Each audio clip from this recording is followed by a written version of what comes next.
Hello, everyone. My name is Aaron Christensen. This is Horror 101 with Dr. AC, celebrating classic horror throughout history with new episodes every Friday night. Despite its reputation as one of the most controversial exploitation films ever made, Italian director Ruggero Deodato's Cannibal Holocaust from 1980 occupies an unexpectedly important place in cinema history. Its blend of documentary aesthetics, media critique, and staged found footage anticipated techniques that would later become mainstream, showing up in everything from reality television to modern horror franchises.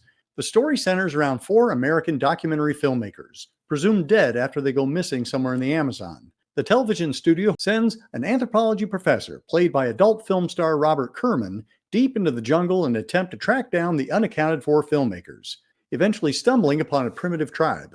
Not only does he manage to make peace, but also reacquires the film canisters that belong to the missing documentarians. We eventually see the footage via an unofficial screening back in the US for a group of unemotional, money-hungry TV executives.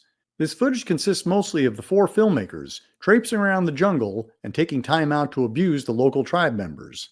Their utter disregard for regional customs leads us to our grand finale, in which we see, in up-close and morbid detail, their eventual fate. Cannibal Holocaust's enduring notoriety continues to spark debate about ethics in filmmaking, censorship, and the responsibility of artists when representing violence in other cultures. Discussions around extreme cinema that are as rich and heated today as they were 45 years ago. Far from being mere trash, Cannibal Holocaust endures as a provocative case study in how shock, style, and social commentary can collide in ways that challenge audiences and the industry alike. Who's hungry? We're going to be talking about Cannibal Holocaust from 1980, celebrating its 45th anniversary, and we have an incredible panel to chat about it with me. Let's bring everybody in, and let's say hello to Rigo Duray. Hey, everybody. Anna Mariah. Hello. Michelle Kisner. Hello. Tim Pallas. How's it going, everyone? And rounding out the dinner table, Art Ettinger. Hey, everybody. I'm happy to be here discussing one of my all-time favorite romantic comedies.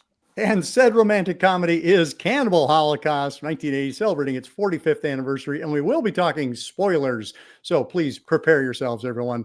Thanks for coming on the show and welcome.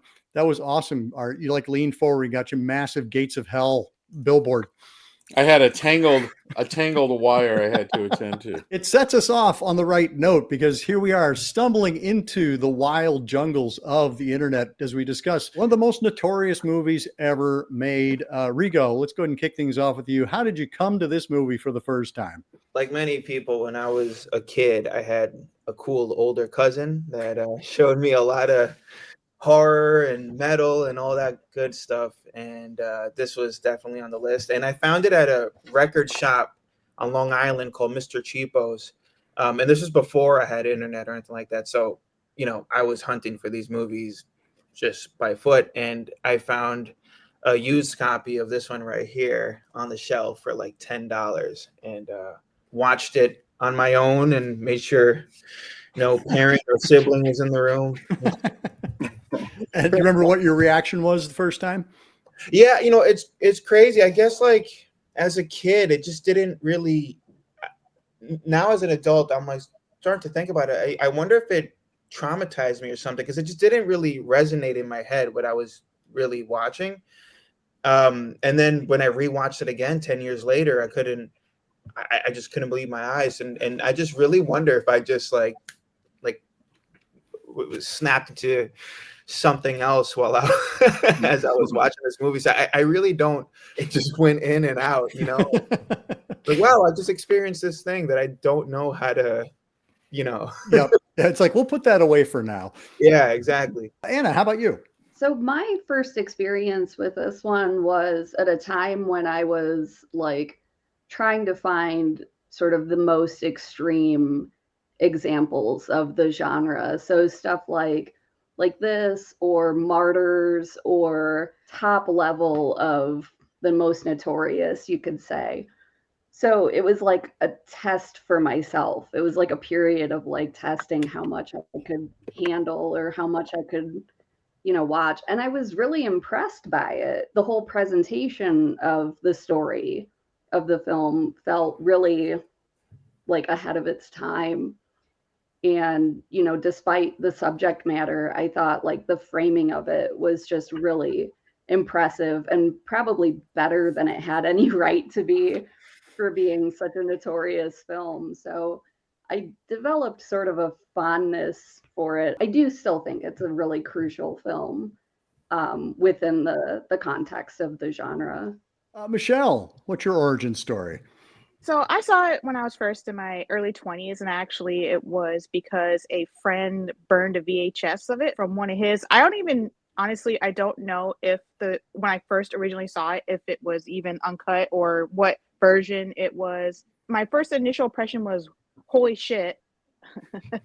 And a lot of times I think people see clips of this movie out of context. Not that the context, I guess, makes it less scary, but if you just see a clip of things that are happening in this movie with no surrounding context, it's even scarier. And I think a lot of people thought that this was real footage of like indigenous people doing things, or people actually really died, or they really were murdered, because the way it's constructed is so convincing. The style of it, that it's just so effective. And even rewatching it this time, like, you know, in the beginning I was like, yeah, whatever, I've seen this movie like 5 times, but it still gets me towards the end. Like the last third of the movie still shocks me and makes me feel very uncomfortable and unsettled, I guess you could say. So it's interesting that it still holds that power even 45 years later. Tim. I first came across this, it would have been about 2007, 2008. So I would be in my mid-20s. I had discovered Zombie about the year before, randomly going to a 24-hour horror fest. I walked into the end of Zombie and was just like, what the fuck am I watching here? So kind of went through a Italian craze, if you will, trying to get everything I could. A lot of blind buying. I do remember sitting on the couch, putting this in, feeling a little apprehensive the first time. And as Michelle said, upon finishing it, unsettled was a good term for that. But it was so powerful. I had to watch it again the next day. And I rarely have that kind of feeling towards a film. So it was a real special moment for me when I finally saw this. And Art, you've been on several of our confrontational movie panels. I think this fits the bill as well. How'd you come to this one? I grew up right at the time when people really in the States were heavily talking about this movie. I know that it was on page 62 of Fangoria number 40, which is at the end of 1984, that it was mentioned that this movie was finally picked up for U.S. distribution and that it had been given an X rating. My first Fangoria was a little later than that. It was number 54, which was at the end of the 5th grade for me. That's the spring of 1986, which is right around the time that next school year, the 6th grade, 86, 87. That's when Chaz Ballin started to become a household name. And I had been diving right into the I now realize excellent video stores I had access to in my hometown of Buffalo. And when I read the Gore score at the end of in June of 1987 is when I first encountered it. I went back and read the other Ballin books that existed at that time, which were The Connoisseur's Guide to the Contemporary Horror Film, the first edition of the Gore score, and Horror Holocaust. And he had a lot of images from Cannibal Holocaust in these books. Because I had such great video stores growing up, it was kind of a double-edged sword, because I could rent things that other people had to really hunt for, and I could rent them at just like a well-lit mainstream video store. Things like Last House on Dead End Street, that like I didn't know that was a rare tape, because in my hometown you could just get it like at a Blockbuster looking type store. It wasn't a Blockbuster, it was a local chain called Video Factory. And then my mom's whole family, she's from another country, Romania. They live in New York City. So I would see Cannibal Holocaust for rent at places like Mondo Kim's when traveling. And I just assumed that someday I'd be able to see it that way. When I started, so because I had like ability to rent all these cool movies, I didn't really buy very many movies, nor did I get involved in tape trading until I went to college and I got on the internet. It was still green screen internet before Windows 95, at least for me it was. And so I had green screen internet in 1993 when I was 18, and I started going on these news groups, alt horror and alt cult hyphen movies, which is where everything changed. That's where I realized that I could tape trade, and a lot of the movies I had were movies people were tape trading, even though in my world you could just rent them. So I first saw it on a bootleg VHS in 1993 or 1994, and it just like I had already identified for myself that confrontational cinema was my thing. That maybe the first time I saw something like Last House on the Left or I Spit in Your Grave kind of surprised me. But I quickly embraced about myself that I really just kind of love the audaciousness of extreme cinema. It doesn't affect me maybe in the same ways it affects other people. It's sort of the more despicable or disgusting the acts portrayed on screen, I'm excited by it. I'm amused by it, and it really is what I love in cinema more than almost anything else. I mean, I love all kinds of movies. I don't have some bullshit story about the first version I saw being like unwatchably grainier. It was a very nice looking transfer. Relatively shortly after that, it was released on Laserdisc in 1997. Cult Epics released it on Laserdisc. I didn't have a Laserdisc player, but I had a first generation VHS copy of that, which also just blew my mind. I mean, I became quickly amazed by the fact that even though I knew so much about this movie in advance, even though I'd already seen House on the Edge of the Park and Jungle Holocaust and knew a little bit about Deodato, like I just was floored by how different of an experience the actual movie was and how in your face it was, and that it had actually not only been made, but had been successful in most of the world except for the United States. And in fact, I remember that when I went from green screen internet to the contemporary web-based version of the internet that we all use, and when someone showed me Netscape Navigator for the first time, and I did my first ever Yahoo search, I'm confident, was Cannibal Holocaust. I put it in quotes, and there it was. And then, of course, as the years went on, like in June of 2001, when Grindhouse did a 35 millimeter re-release of it, it took me a while to get to see that. But when I was in Cleveland for Cinema Wasteland #4 in 2003, it was playing in 35 millimeter at the Cleveland Cinematheque, and seeing it that way was like a whole new experience. And I was so into it that I then talked the theater into booking it here and had a hand in booking it here in 2008. I booked a double feature of Cannibal Holocaust, Cannibal Ferox for 2 nights in Pittsburgh, and seeing it in 35 millimeter and with an audience in a theater is a super experience. I also had shown it to the class I taught in college. There was at my hippy dippy liberal arts college, students could teach classes that other students could take for credit, and I taught one called Sick Flicks. And one of the movies we watched was Cannibal Holocaust, which almost no one in the room had seen. So watching it with like 70 PC liberal arts students was quite the experience. Probably 3/4 of the room were vegetarians and vegans. And but anyway, I have a long standing, and then I went on to meet and get to know many of the people involved in it. When I finally saw Cannibal Holocaust, it was kind of remarkable to me that even having seen so many of the images in advance, it still packs quite the punch. And it's one of my all-time favorite movies. I just rewatched it in preparation for this, and it holds up. It's a great film. Thank you, Art. I love hearing these origin stories because for me, this was one that I certainly had heard about long before I saw it. It was one that was not widely available where I was, but it was one that people were talking about, banned in 87 countries. I remember my local video store in Chicago, Nationwide Video, had a copy of it along with Cannibal Ferox. And like you, Art, I kind of hosted my own double feature at home. And Cannibal Ferox was kind of like the easier to take of the two because it's so weird and goofy, whereas Cannibal Holocaust just seems like it's playing for keeps.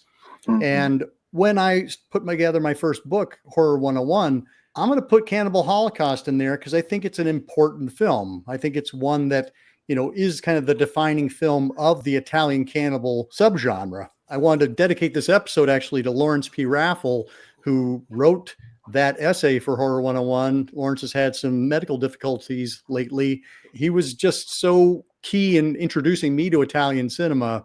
Let's back up a little bit because I feel like Cannibal Holocaust did not just spring fully formed. It certainly had its feet in the genre and leading back to the Mondo movies. Tim, I know you did some research recently. Do you want to give us a little background on our first Italian cannibal film? It started with Umberto Lenzi with Deep River Savages, or The Man from Deep River, which is essentially a remake of a movie called A Man Called Horse, where it's a white man who's taken in Man Called Horse, it's Native Americans taken in by that tribe and eventually becomes accustomed to their ways.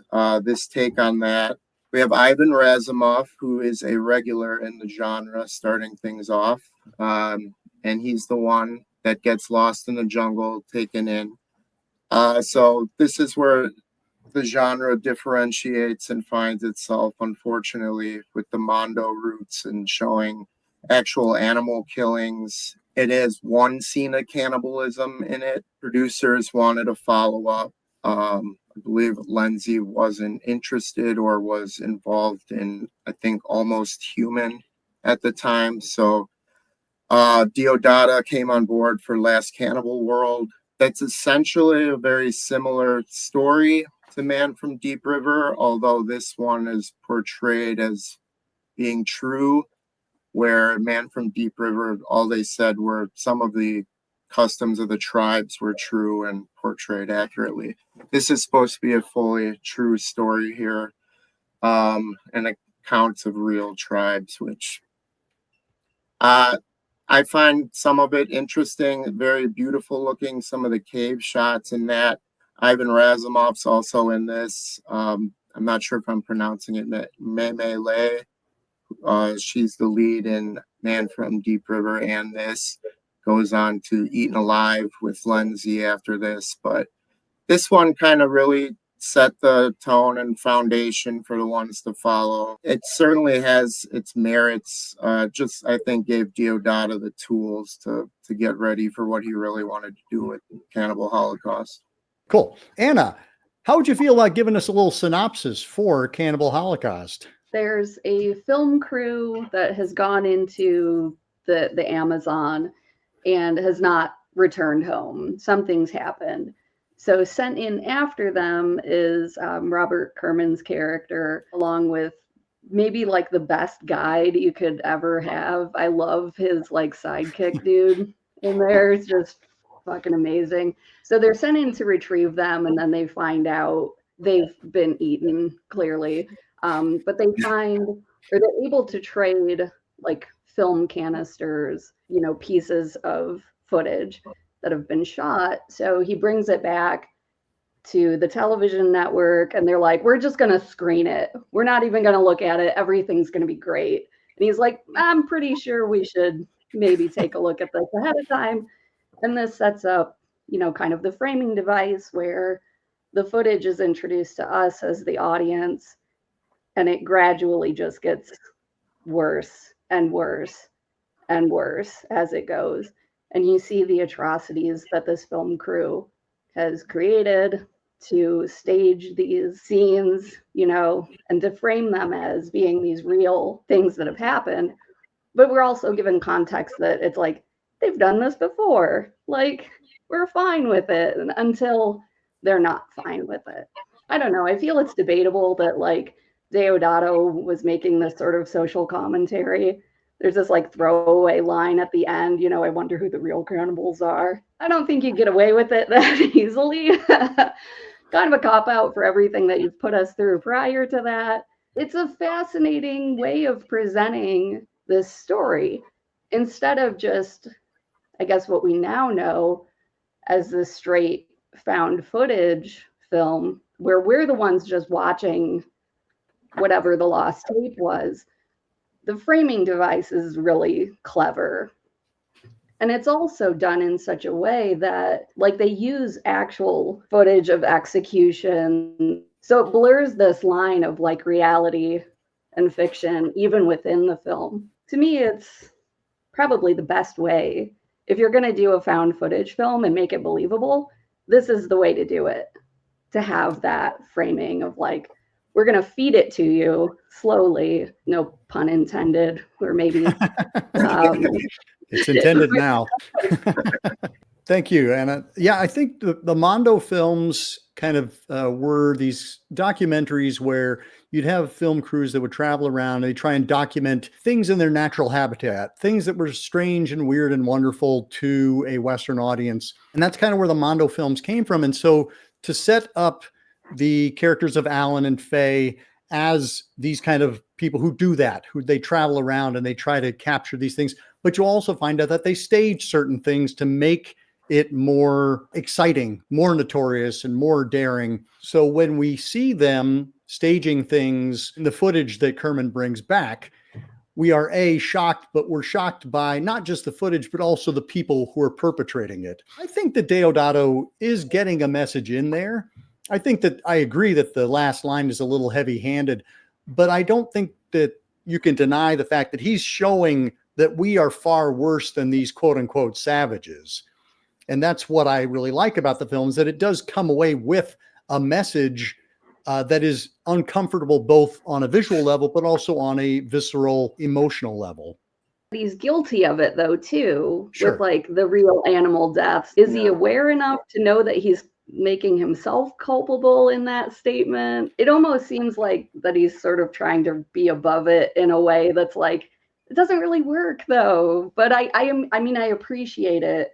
And I know I appreciate that he was sort of maybe trying to do that, but it's also like there's this like 5-minute sequence of a turtle being slaughtered that was like unnecessary as well. So Michelle? So I do love animals. I'm not vegan, so I do eat them. I think it's disrespectful to the animals' deaths to make versions of this movie that have them removed, because if you don't show the animal deaths, then they truly died for nothing. I mean, in the movie, the death of the turtle is supposed to foreshadow the death of the people, right? Because they treat the turtle how the cannibals treat them, right? The cannibals have no empathy towards them because they see them as food, just the same way they treat the turtle. So it's obviously like foreshadowing and kind of like a parallel, right? Of the way, the turtle scene and then the scene in the end when they are consumed as well by the cannibals. I'm not saying that there should be animal deaths for films. I think that they should be avoided whenever possible. However, these things already happened. Those animals were already killed, right? So there's no bringing them back. Their death adds to the film's kind of like intensity. I don't know. I just don't like that. I don't like the idea of censorship at any time in any form for any reason. So that's part one of that reasoning. But part two, the deaths are there to prove a point in the film. And if you don't watch the deaths, then why did they happen? It just bothers me, I guess, when people want versions of films with the challenging parts taken out. Like, it already happened. Like, that turtle is already dead. Nothing you do will ever bring that turtle back. So you might as well respect his death and watch it and see what happened to him, because that happens all the time. Animals are slaughtered all the time. And I think it's a little hypocritical to be like, I eat burgers and then, but then an animal's killed, or a pig gets slaughtered. There's a pig that gets slaughtered in that movie, right? They shoot it point blank in the head. And it bothers me to watch that. It bothers me. It makes me upset. But they shoot pigs in the head all the time. And I was eating pork yesterday. But I hope the vegan police don't come for me, because I swear to God, I love animals and I don't want animals to be harmed. And, with this movie specifically, it's so tied in thematically to the film that to remove it is to remove essential parts of the film and why the film is so effective and horrifying, in my opinion. No, it starts to become like almost both when you talk about the treatment of animals in the movie and when you make assumptions about how what I will refer to as the locals who were in the movie, it starts to smack of this kind of like paternalistic white savior, like who are you to like there's a new documentary, Searching for Cannibal Holocaust, where Callum Waddle actually finds two of the locals who portrayed cannibals in the movie. This guy Ronaldo Blanca, who's the young cannibal sniffing the cocaine, who was in the movie in several scenes, and his mother, who, both his mom and dad were in the movie, and they didn't feel exploited at all. And everything Deodato said about the animals being eaten was actually true. You know, like they did feast on that turtle. They did eat all the other animals. I too would never harm an animal other than the fact that I eat them, but I would never, torture an animal or condone doing that. But the movie gets its power, right, from this blend of what's real and what's not real. And if the filmmakers were willing to do these cruel things to animals, what else in the movie might be real? Gualtiero Jacopetti, Paolo Cavara, and Franco Prosperi, they did stage and recreate things in their Mondo movies, supposedly. And like, think about how despicable, beyond despicable, it would be if like an execution wasn't planned for a given day, and these people paid for an execution to be done on camera for them. Like, that's like way more twisted than killing a fucking turtle, right? As time has gone on, maybe Ruggero and some of us, our off kilter sense of humor, maybe we go a little bit far. The last appearance he made in the States, he was giving away these little stuffed turtles to children, for example, who would be walking through with their parents. And Carl York, brilliant Carl York, he'll wear like a turtle print shirt to conventions now. What's done is done. Michelle's right. Like, I never thought of it that way. Like, did that turtle die for nothing? Like, I mean, it's like the electrocution of an elephant is one of the first things ever put on film, right? The Edison electrocution of an elephant. I mean, Deodato was messing with animals early on. He kills a moray eel in this just like weird sex movie, Waves of Lust, and Live Like a Cop, Die Like a Man. They shoot a dog. I don't think that's real. I mean, and by that I mean that isn't real. And in Jungle Holocaust, of course, there's that scene with the crocodile. Maybe some of the other stuff was stock footage, but this animal stuff, it's like I could lie and act like I'm so upset by the animal violence in this movie, but it just adds to the shock factor. It just adds to the mystique, and it just makes you question what's real in the movie and what's not real in the movie. And like, apparently the locals were fine with it, and who am I to place my values on them? I think there's these two new documentaries, Searching for Cannibal Holocaust and Deodato Holocaust, the latter of which is pretty dull, other than when they piss him off at the end asking him about animals, which I've done. I've also pissed him off asking about animals. I was reading this review in Eaten Alive last night by Lloyd Kaufman, actually, where he mentions, and I don't know if I'm pronouncing this correctly, Pudovkin's theory of editing. Pudovkin's theory held that if you took a shot of someone with a neutral expression, like the Mona Lisa, for example, and cut to a shot of a steak, the viewer would think the person had looked hungry. So in Cannibal Holocaust, we see the actors kill and rip apart a giant sea turtle and other animals. Later on, they run across a woman impaled on a stake. The audience has already seen actual death on screen, and they've been subtly brainwashed into assuming they're now seeing a woman with a stake rammed up her genitalia. So I think that's pretty accurate, as Deodato was really into realism and trying to get that across. So I agree that the reason why Deodato and the other filmmakers are putting the animal deaths in there is to kind of break down our defenses, so that when we see the staged violence, that it has more of an impact. But I think the animal deaths are an important aspect of it, and they certainly, as has been seen here on this panel, they do take up a lot of space in people's minds. I agree. I do think that it would be a disservice towards the animals if we don't show it. I think that's very important, and I just don't think that any movies should be censored. People should be aware of what they're about to watch, and I think that's just a special thing about cinema is you're going to sit down and watch the exact intention of a filmmaker on screen. But with that said, I do think that what gave Ruggero the right to choose to kill these animals, you can do it, fine, but I just don't think you have the right to cut off a monkey's face because you want to make your movie. I just think that's bogus. Like, what if somebody did that to you? You know what I mean? So it's just Yeah, show it totally. It should not be cut out, but I also don't think that these like genius filmmakers should be giving the opportunity to just do whatever the fuck they want just because they are making brilliant work. You know, it's just I just find it bullshit, and it just feels like narcissism, honestly. And like I don't know, I know that wasn't he like hopped up on cocaine the whole time, and he like threw like fits whenever somebody like didn't want to do it the exact thing he wanted to do. I mean, like he just seemed like a Now, mad. supposedly he said allegedly a lot Yeah, of the people were hopped up on cocaine, but he wasn't. We weren't there.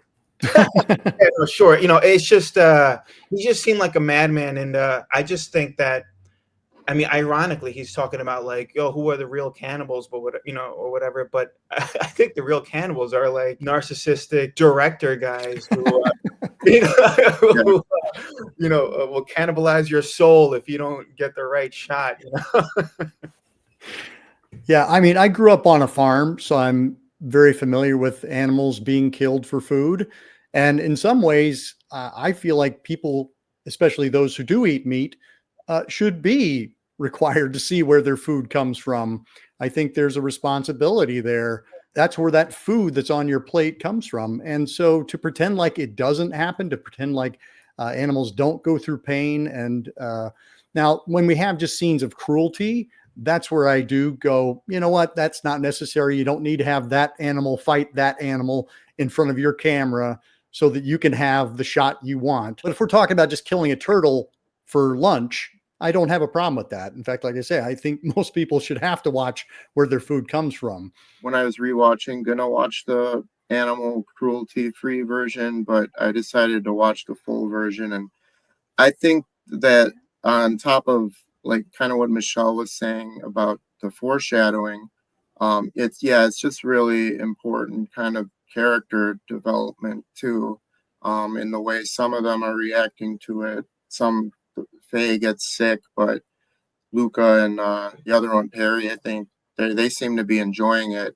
Yeah, foreshadowing's good. It's the way they're treated. I hadn't thought of that before. I'm glad I didn't skip it. It's hard to watch, but it is part of the movie. As Anna mentioned, the film is kind of broken into two sections. You know, we have the setup where it's, Robert Kerman's anthropology professor is going to be sent off to find these filmmakers.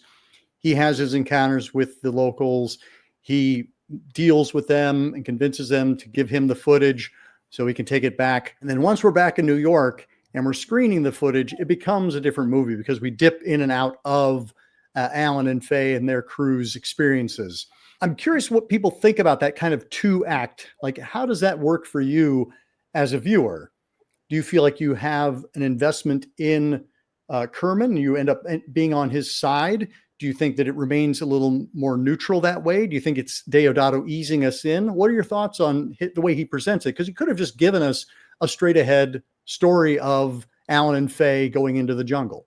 Well, you have this like kind of postmodernism, or what then often maybe overused or misused concept of like meta this or that whenever you have a film within a film. And I just think he was really proud and ahead of his time in using that as a storytelling tool. I'm really curious. I can't imagine any of us have seen it yet. Just last month, there's Grindhouse has a new version of the movie where for the first time they went back to the 16 millimeter negative for the second part of the movie.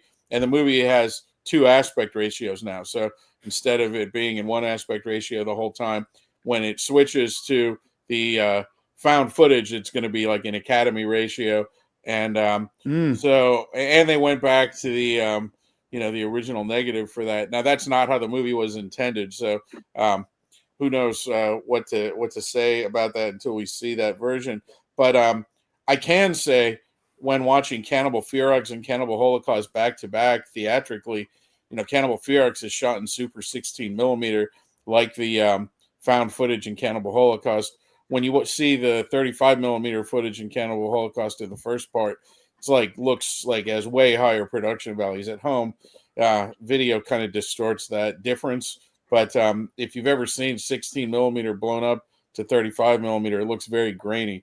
And so the found footage parts of Cannibal Holocaust, that effect hits you way more when you see it theatrically, because you're seeing that difference of the 35 millimeter blow up, and it's just a real ahead of its time idea, the film within a film. And then maybe it's a film within a film within a film when you see the Last Road to Hell footage or something. I guess it's not a film within a film within a film. I guess it's just a different film within a film, or a way of showing you that you're seeing a film within a film. It's sort of three different perspectives on the footage, and the Last Road to Hell lovably uses the Cannibal Holocaust font as its title, as if to suggest that Cannibal Holocaust would be a similarly themed work of fiction that this nonfiction Last Road to Hell is. That font also is the House on the Edge of the Park font. It's my favorite font, but that's a subtle but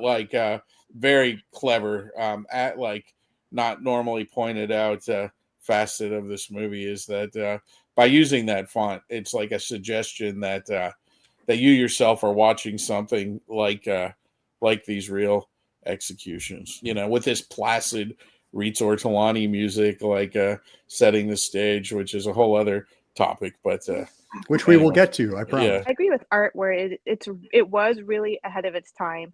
I think one of the things that makes I'm actually not super into found footage horror as the genre in general, because I find it's hard for me to get full immersion, because I'm always constantly thinking why is the editing like this? It's edited like somebody knew how to edit. Why are they still holding the camera? I can't, my autistic brain cannot turn that shit off. So the whole entire time I'm just questioning the movie.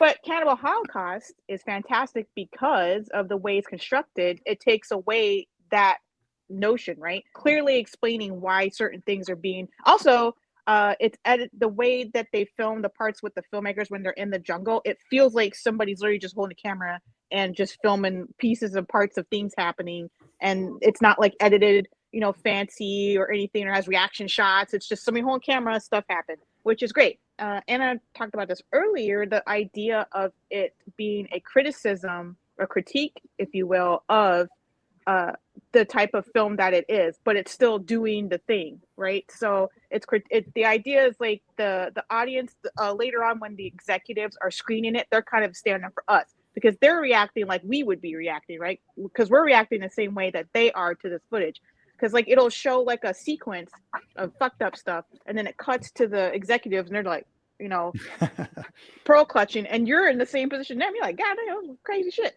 And it makes you wonder, why would they even think it would be screenable at all? Why would they want to use this footage? Any part of it, people died. Why would you want to use that footage?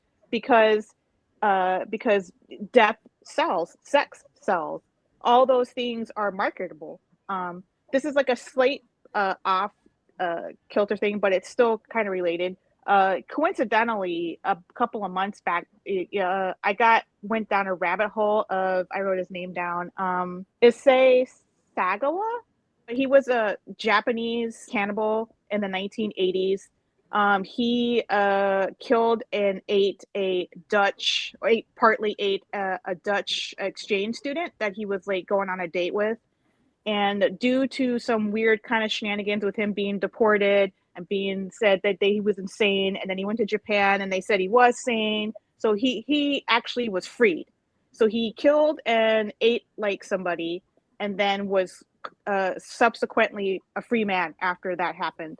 And after that happened, he became kind of famous, to the point where he wrote a book, he wrote a manga, and he drew a manga, which is how I got into it, because I read his manga, which is crazy, by the way. It's like a one-way street into somebody that's fucked up in the head. And he draws out all the crimes he did, and he draws pictures of him eating people and everything. And he was in porn, he was a minor celebrity in Japan. And he was a straight up, fully admitted cannibal. And it makes me think of this film, because how was this man famous? Why was he even given any avenue to talk about or create anything or profit? He profited. He made money off of selling his manga and stories and doing porn and stuff, strictly because everybody knew he was a cannibal, and he got away with it. what kind of like society would like want that? The same society that they're trying to cater to by looking at this footage, seeing, oh, what can we get? What can we use from this footage to make money and stuff like that?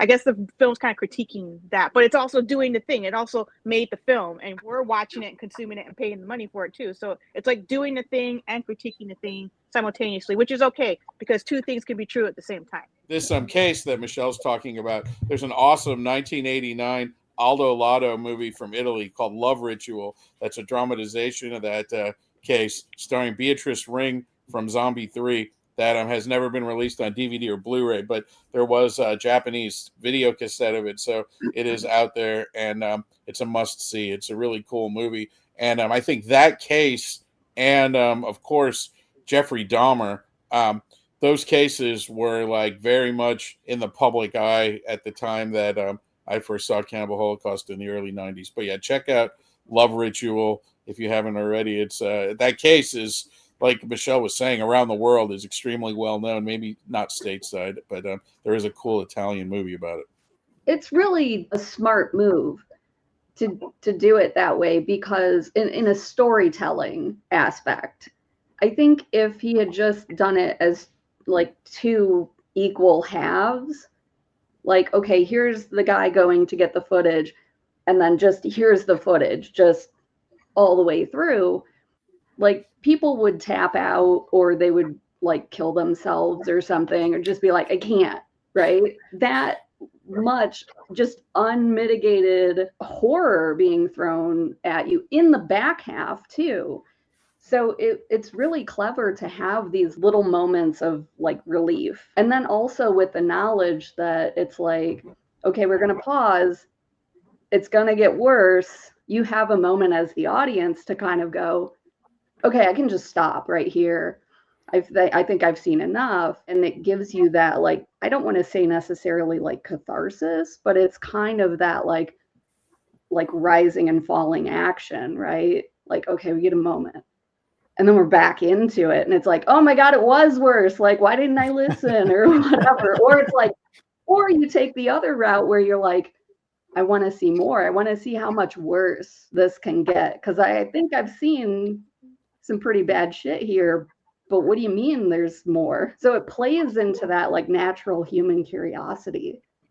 I think it was a cool structure, and it was a smart storytelling tool, like especially at the end. I just noticed it at this time watching it. I love that they saved the worst for last, and that was the nail on the coffin when they were just like, oh no, let's just air this whole thing, and he's just like, no dude, this is like really awful, like just watch it. And then they showed the execution of the four filmmakers, and what an effective ending. I mean, I love that one exec, the tall guy who just like got up and just like walked out and didn't even say anything, like, and then the other dude just gets on the. Anyways, it was just very effective, and I just think the structure is interesting, and I just like that like you said, like the extreme violence was placed very meticulously throughout. It works real well tone wise. The first half is kind of just like straightforward jungle adventure.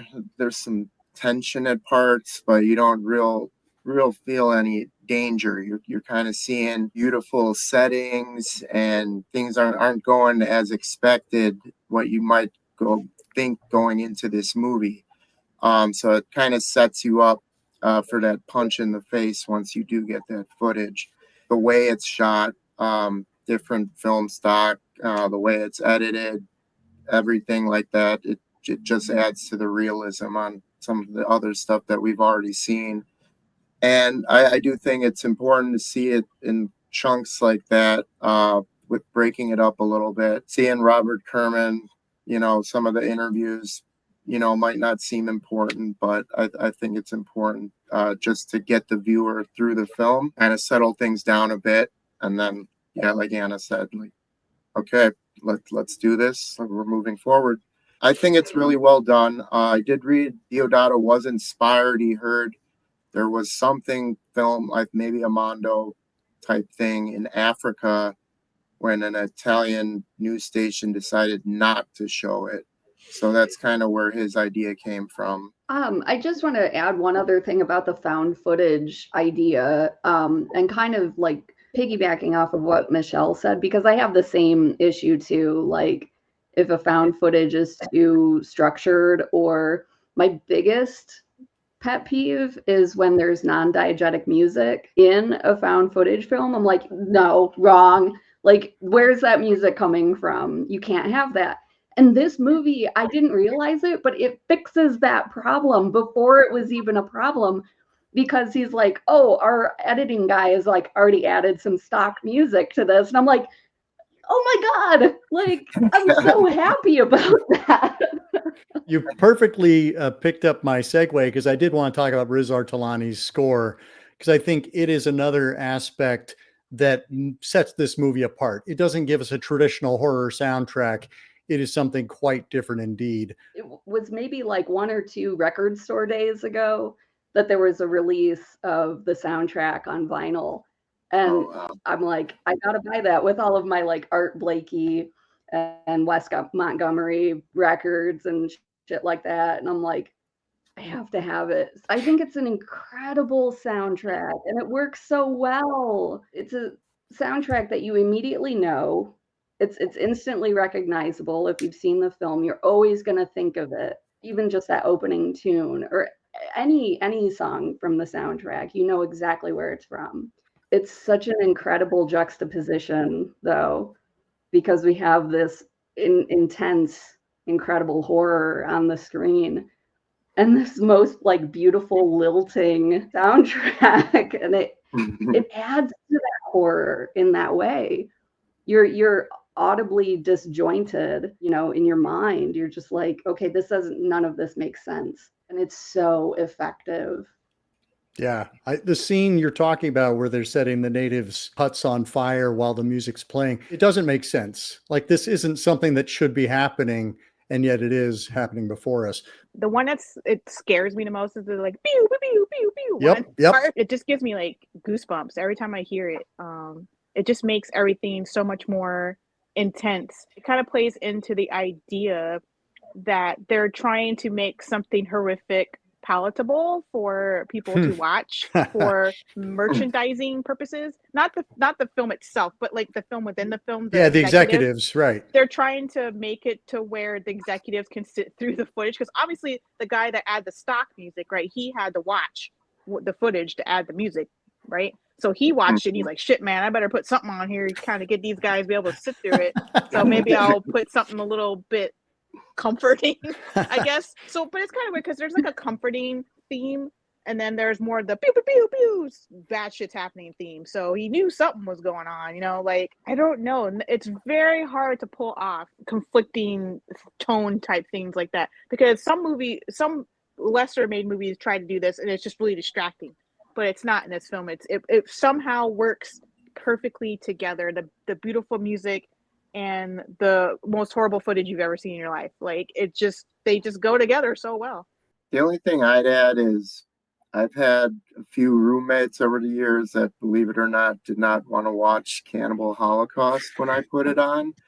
But one of them in particular enjoyed the soundtrack so much that he taught himself the theme on the piano. So that's just a testament to powerful music right there.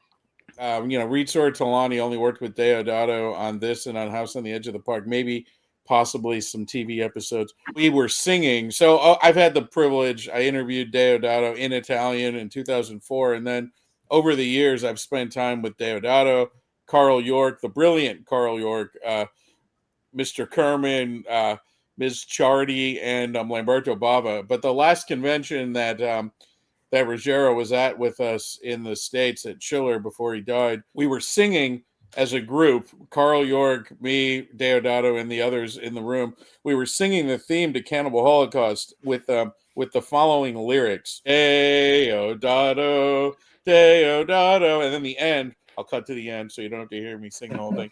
And then this is Deodato's ESL, like funny ending to it. At the end, it goes, Deodato, Deodato, you. And we were singing it all weekend with that. And you'd have to do the hands when you say you at the end. He's just this funny guy. He made this sadistic, these cruel movies.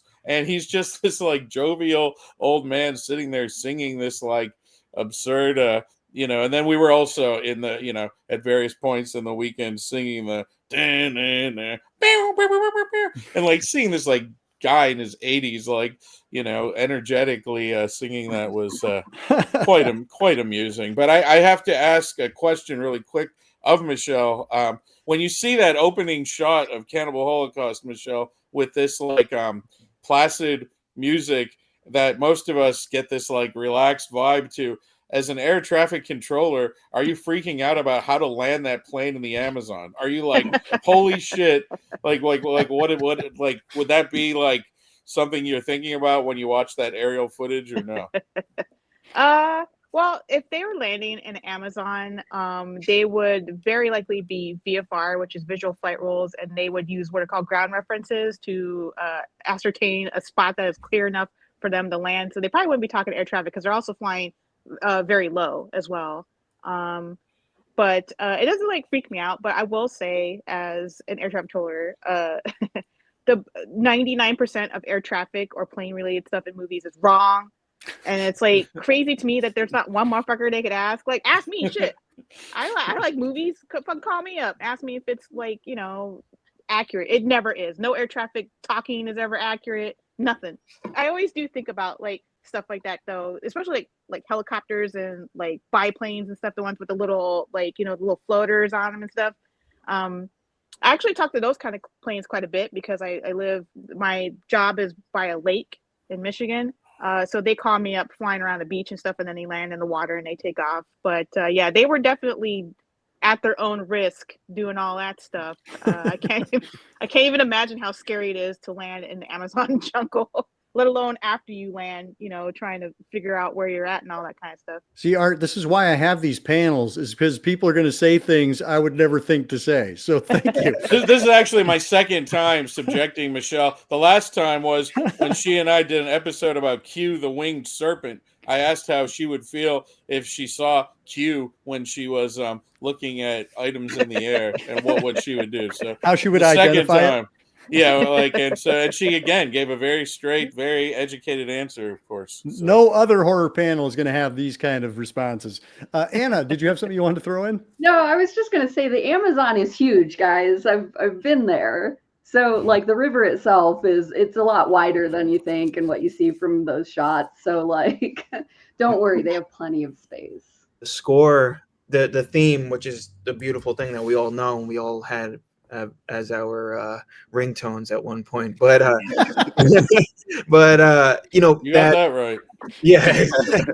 But the score that Michelle was talking about when the boo boo boo and then like that really harsh like synth. Pew, pew, pew, pew. Yeah, and that's the music that they kept playing. That's gonna be my ringtone, is Michelle making that noise.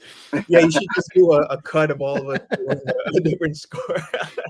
But it's crazy, that's the music that kept playing when they were doing the animal executions. And I think there's like some sort of intention there where it starts with that really harsh synth, and you think like, oh, okay, like this is this traditional horror type of thing we're about to see right now. And then the strings come in and it's just like really tragic and sad piece of music. And then like, you just can't help but to wonder, it's just like, okay, so maybe he is trying to make you feel some sort of way while watching these animals get slaughtered. Maybe it isn't so much of this like pushing the envelope and trying to scare you. Maybe it is a thing where it's trying to pull you down into this dark place. And those strings really, like it's interesting when you first watch these animal parts and you hear that synth, you're just like, oh man, this is crazy. Oh, and then when the strings start, you feel kind of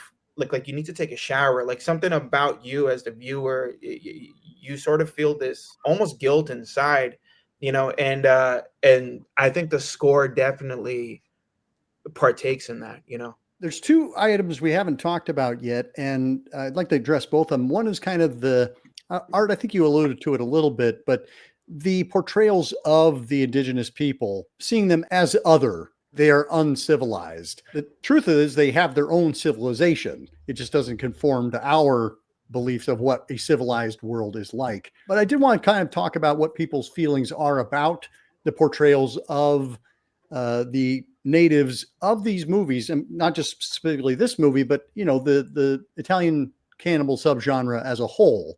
So I think this film, besides the idea of the depth of human cruelty, is very specifically about white colonialism and colonizing the other indigenous people.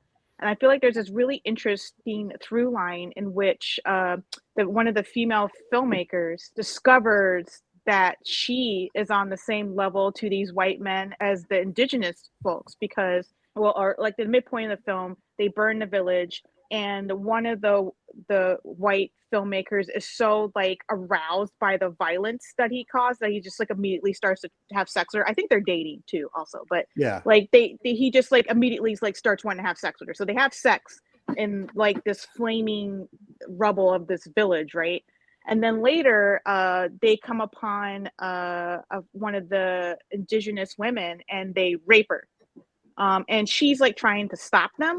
And I think at that moment, she realizes what they really think of women. And she's included in that. They think nothing of women. Women are just objects to them to be used and destroyed. And that happened to so many indigenous women. When the white colonizers would come in, they would immediately rape all the women and brutalize them. They think of them as subhuman. They're lesser to them. But on a grander scale, that is how women are looked at, no matter what race they are. If you're a white woman or any kind of woman, you're deemed lesser. And I think she sees in the way that they treat those women that they think of her similarly, and she's like so distraught. She's trying to stop them from raping her, but she can't. And then later on in the film, she herself is raped, right? At the end, they kill her too, but they rape her. The entire film focuses a lot on the brutalization of women specifically. There's in the beginning, they come upon that woman that they say is being killed for adultery, though I don't even see why this like tribe would have such a concept as like, I guess, like marriage and adultery. Like it just seems like a Western projection onto whatever was actually happening, right? But they show her getting brutalized, and of course it's like centered on her genitalia. He's like smashing her vagina like with a rock, and like a penis shaped rock and stuff. And then the female filmmaker has sex. I think it's consensual. It kind of leans a little bit, maybe it wasn't, but she has sex that's shown. And then they rape the female indigenous woman, and that's shown. And then they show the woman that's on the stake through her genitalia. That is such a specific way to kill somebody and show them being killed. Everything with the women is kind of like shown through their vagina. They're being, everything's like focused on that. And then even at the end, this isn't a woman, but that one guy, they immediately cut his penis off. Yep. Which I find interesting, which is kind of like a fitting punishment, right? Because he was one of the guys that was raping people earlier. So it shows the way that, and I'm sorry if I'm, I guess, focusing on white people, but that's who does it. The white like colonization of and fetishization and othering of these like cultures when they're just living their lives, and we're watching it like as if it's entertainment, and the subjugation of these people is also considered entertainment, and it's okay because they're lesser than us, right? The entire film is literally about that. And I feel like these filmmakers also feel entitled to these people's lives, entitled to everything that they have, entitled to destroy them at their whim, just for entertainment's sake, because they think of them as lesser animals, right? It's dehumanization. That's one of the first steps in abuse. So I'm sorry if I like kind of got like political, I guess, but the film is political. It is making this statement, in my opinion. It's pretty obvious. No, I agree. And you conflated the two ideas that I wanted to address, which is the sexual violence that we see perpetuated on the women of the film, and also the othering of the natives. And I think the film is smart enough to recognize that they have a different culture than we do, but we are the monsters in this equation. Yeah, I think the portrayal of the indigenous people was not in good taste. But at the same time, I mean, it's look at the title of the movie. I knew going into it that it wasn't gonna be the best portrayal, and it is what it is. And what I'm really curious about is how real are these indigenous actors? Like, was it like Herzog's Aguirre, the Wrath of God? Like, was it that, you know, like actual people that they just casted off of the? Well, sort of that, and that's where that new documentary is so cool, because they find a couple of the people who were in the movie.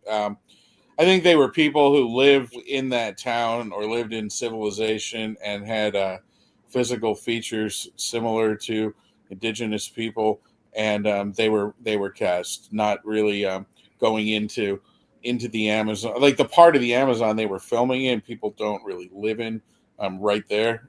They were just like a short ways from town, so I think they were casting locals, and then the locals maybe opinion of the indigenous people colors the fact that they weren't super offended by any of it. You know, they were like, well, things like this kind of happen. People do sort of live like this. So they weren't particularly offended, which is maybe one of the more shocking things about it. Yeah. Because you watch it and you'd assume, right, that these people are just being painted as primitives, and like, you know, and of course then there's so many layers when the final line of the movie is, I wonder who the real cannibals are. At least the locals who have been located, who've been recently interviewed, they didn't have a problem with any of the portrayals, which kind of like makes me reevaluate my prior assumptions of how racist the portrayals are. I Go ahead, think the genre as a whole is very racist. This might be one of the more respectful movies in portraying the tribes, because it's very clear who the bad guys are in this movie. Fortunately, sexual violence was a big part of these movies as well. Jungle Holocaust, the one he made before this, has like the grossest scene in the genre for me, where the lead rapes the female lead, and then she's like lovey-dovey, like his wife slave after that. So unfortunately, it's like a white male fantasy type of thing in a lot of these movies, and it's pretty gross, but part of the genre, unfortunately. I like this movie because I think it's a challenging movie. I think it's a movie that deliberately presents scenarios to a horror audience, and is kind of what you were talking about, Anna, at the beginning. You know, it is saying how much can you take, but also there's kind of that Michael Haneke quality of like, if you don't like it, you know, stop watching. But we don't. We continue to watch. We continue to invest. And we want to see how much we can take. But also, I think this is a smarter movie than maybe some of the other cannibal films that came down the pike, both before and after.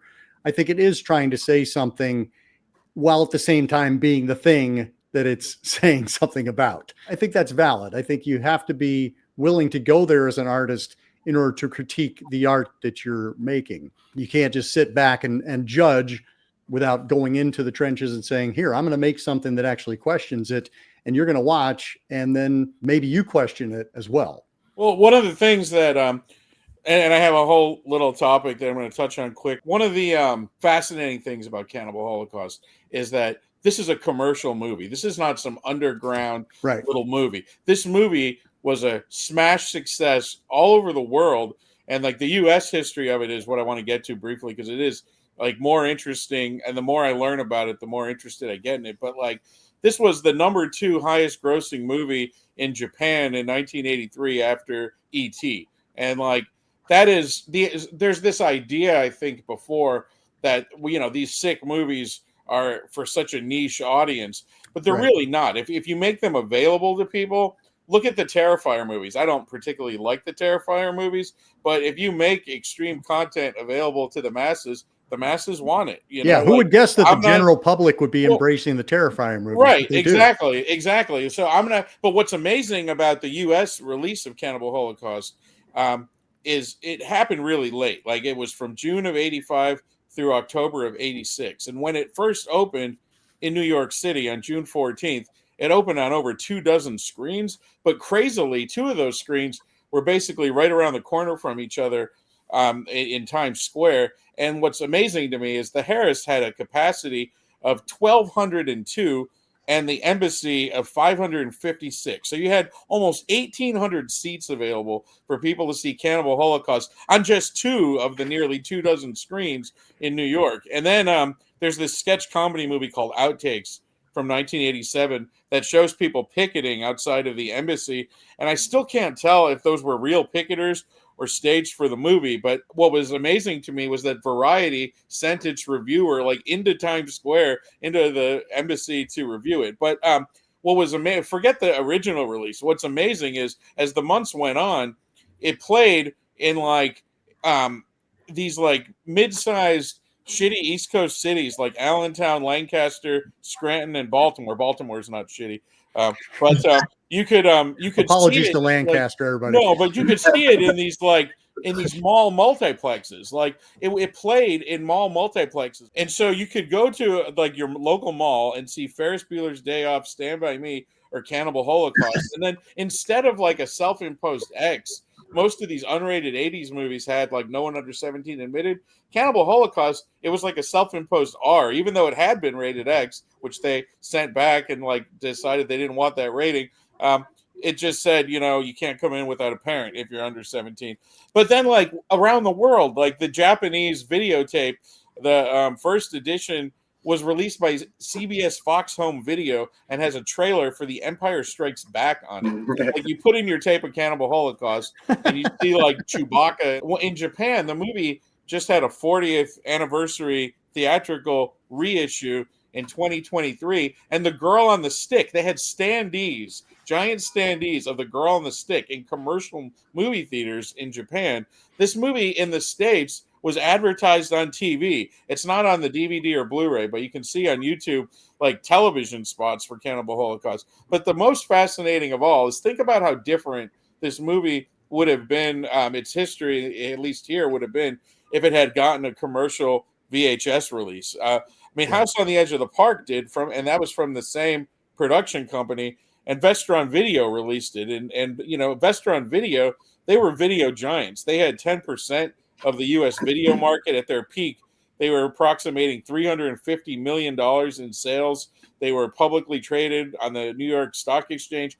And their biggest success, of course, was Dirty Dancing. Like, what if the company that released Dirty Dancing released Cannibal Holocaust on VHS? And it's this close to happening, like they released House on the Edge of the Park from the same company. Like, if we had Cannibal Holocaust in every video store, like we had Faces of Death, for example, or Last House on the Left, like so many more people would have had the chance to see it. Mogul Home Video was supposed to release it. They were pretty small though. Vestron had released it, but anyway, like you have all these people now who are so offended by it and who treat it like it's just this like movie that people with an affinity for extreme cinema are into. But around the world, it was a commercial success, and it could have happened here.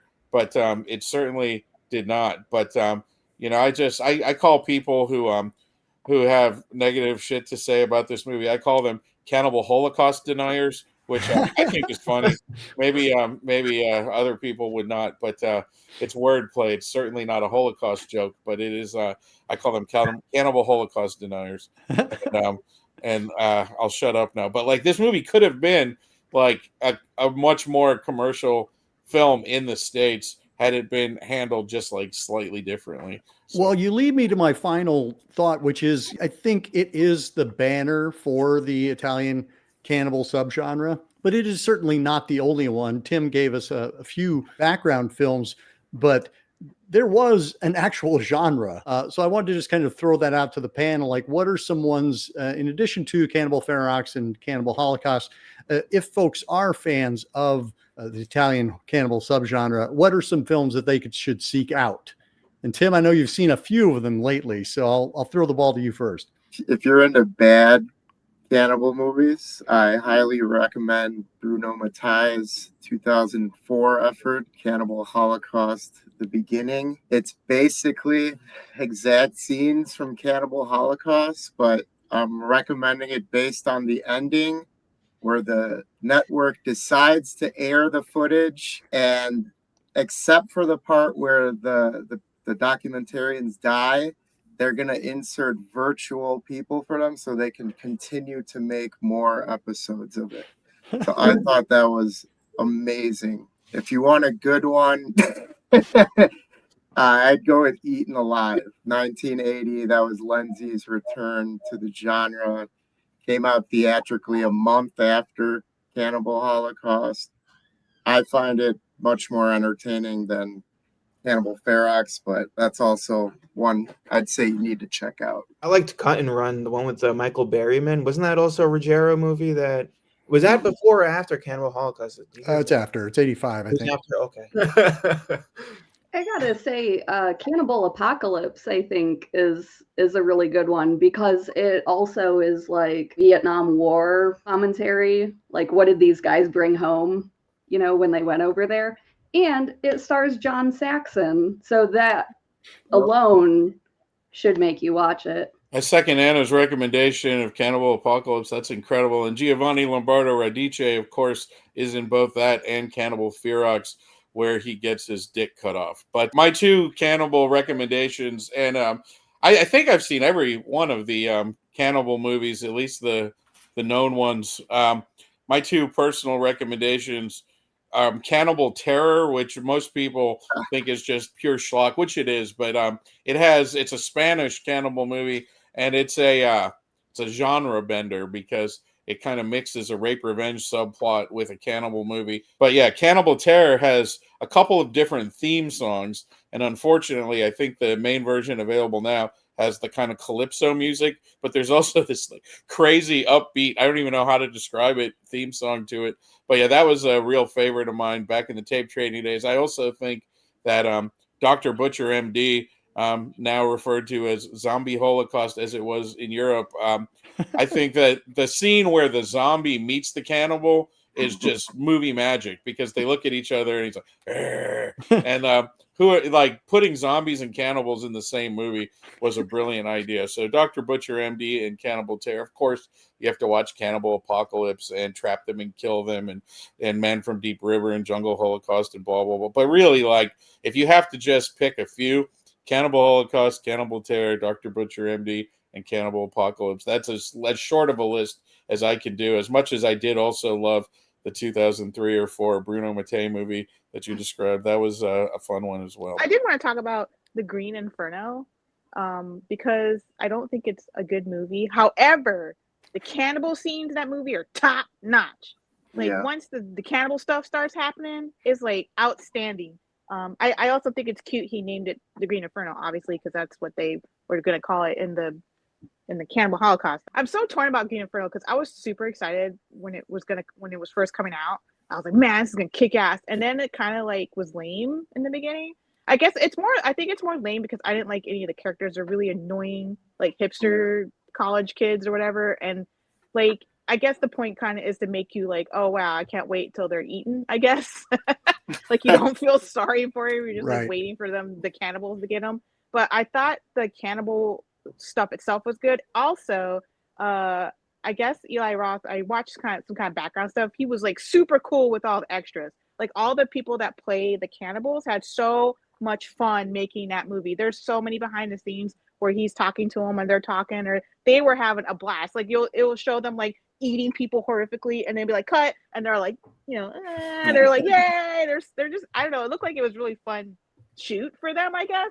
And I'm really glad that he treated them very respectfully, and everybody was in the movie, and he doesn't kind of like stoop to showing them as like lesser than people. They're just they're just a tribe of people that eat people. But so I'm kind of conflicted with that movie because I think it's like not great but also awesome at the same time.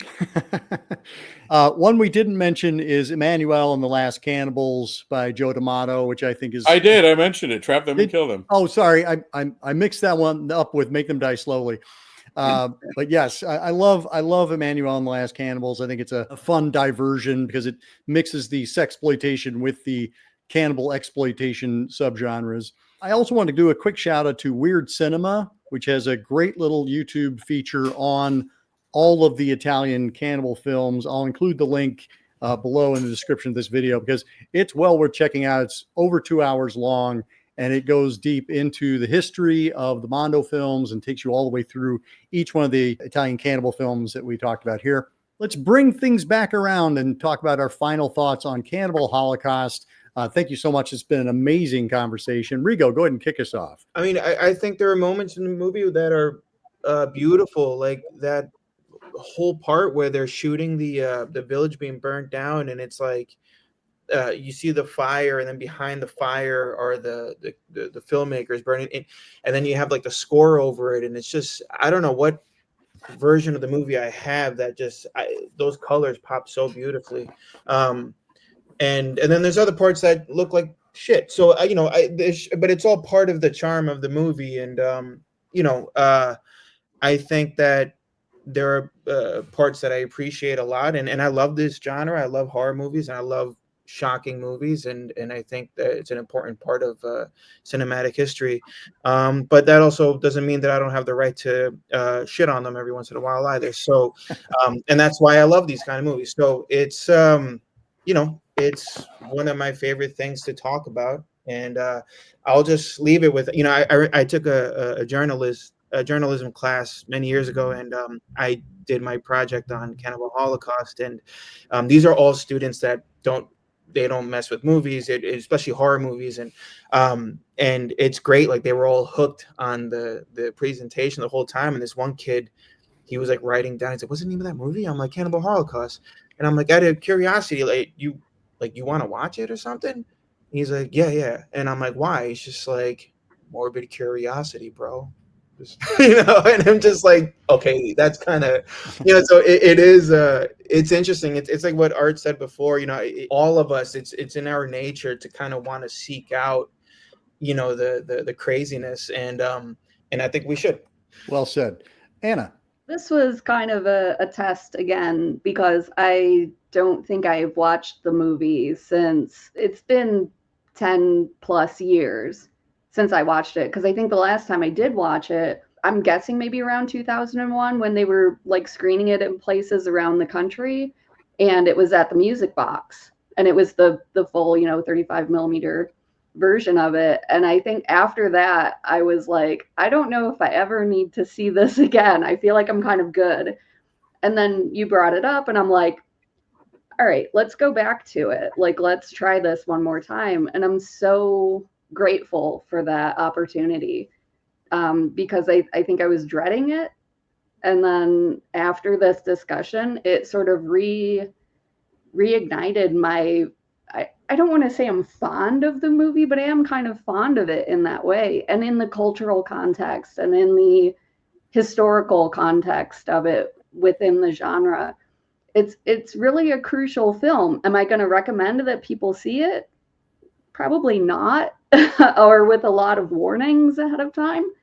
But this did sort of like put me back in touch with why I was so impressed by the film the first time seeing it, and why it's really stuck with me over the years. So I'm very, very grateful to get to talk about it again, and with such a group of people that are clearly just as fond of it, if not more so.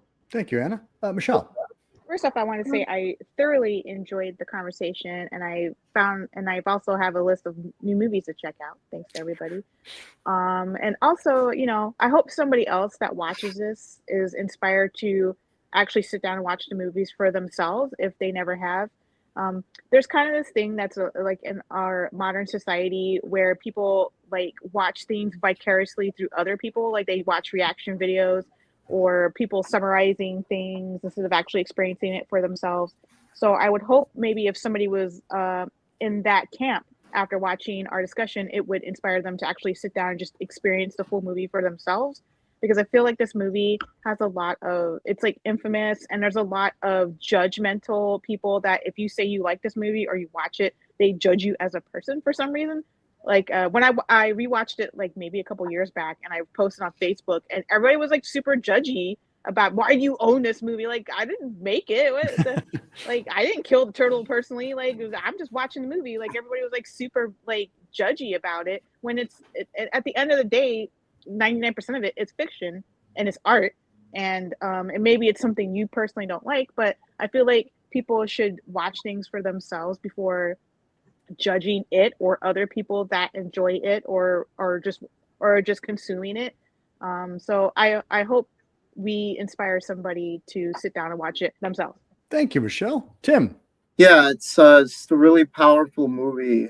Art should make you feel something. Art makes me feel something all the time. We didn't touch on it too much, but I think in 2025, its portrayal of the media is a very important thing. I found it really interesting listening to the commentary with the actors who play Alan and Faye. He was from New York and she was Italian, and he didn't understand when Deodato was telling him, "You're the ruthless American journalist. You're gonna get what you want." And he was saying, like, well, journalism in America in like the 70s was kind of like a noble profession. Like didn't understand that aspect of it. But the woman, she was saying like, well, they were showing on the news in Italy like every night, like atrocities in Kosovo and all these kind of things. So that's kind of what Deodato was trying to say. Why is it okay to show this with children watching it every night? As I said, in 2025, that's only become more clear that the media is showing you what they want to show you. A lot of stuff is suppressed for varying reasons. So I think that's one of the main takeaways. If you want to suggest that to someone in 2025, that's as good of a reason that I can think of. But just let them know it's going to be hard. And Art. There's a line when the village is being torched where one of the sadistic journalists in the movie screams, "It's beautiful." And Cannibal Holocaust is beautiful to someone like myself. It's just a incredible work of art. It's powerful. Tim made me think about, we didn't really discuss the performers that much, but Carl York in particular, his performance in this movie, you can tell how intelligent he is, and he was a Stanford professor. He's a very interesting individual, and no, this movie's played an important part in my life. I mean, I've written about it. I've spent time with 5 of the people involved in it, and I do judge people who are judgmental about those of us who like confrontational cinema. If it's not for them, that's one thing, to each their own, right? Not everybody has to think Cannibal Holocaust is as brilliant as I do. But those people who decry this movie as trash or dismissive of it, their favorite horror movies are always the most basic bitch titles. And I'm not saying, we know what those titles are. I'm not going to, rehash things I've said before, but it's like the pleasures that can be derived from confrontational cinema are endless. They're not for everybody, but the movie has a lot to say too, or at least if it doesn't actually have something to say, it's at least provocative. Images are important, right? I mean, this movie came out, not too far after the Vietnam era, and images affected the way people viewed that war. I mean, images today. Think about the Black Lives Matter movement after the death of George Floyd. It's one thing to hear about police brutality, but to see that pig in Minneapolis killing George Floyd on television, that affected people. It didn't, not just ACAB types like me who already have our minds made up. It also affected the average citizen, because seeing intense real images on the news can change society, and it can change society for the better, right? So there's a lot to chew on. The suppression of confrontational cinema around the world that continues to this day is a whole other topic. But a movie like Cannibal Holocaust, if you can get into it, can really enrich your existence. And I love this movie. It's one of my all-time favorite movies. Deodato, the 1-2 punch of this and House on the Edge of the Park, which were made basically back-to-back, 2 of the all-time greats. Cannibal Holocaust is a comfort movie for me. I've never hit anybody in my life. I'm a very non-violent individual. I just just like sick entertainment, and I like the way it makes me feel. Kudos to everyone involved in the making of this movie, and it was a pleasure discussing this romantic comedy with you all today. Thank you, Art, and thank you all. What an amazing conversation. I said backstage that when I looked at the roster for this panel, I was like, this is going to be amazing, and you did not disappoint. Thank you all. Looking forward to having you all on again very soon. Until next time, keep searching, keep exploring, and keep sharing the scare.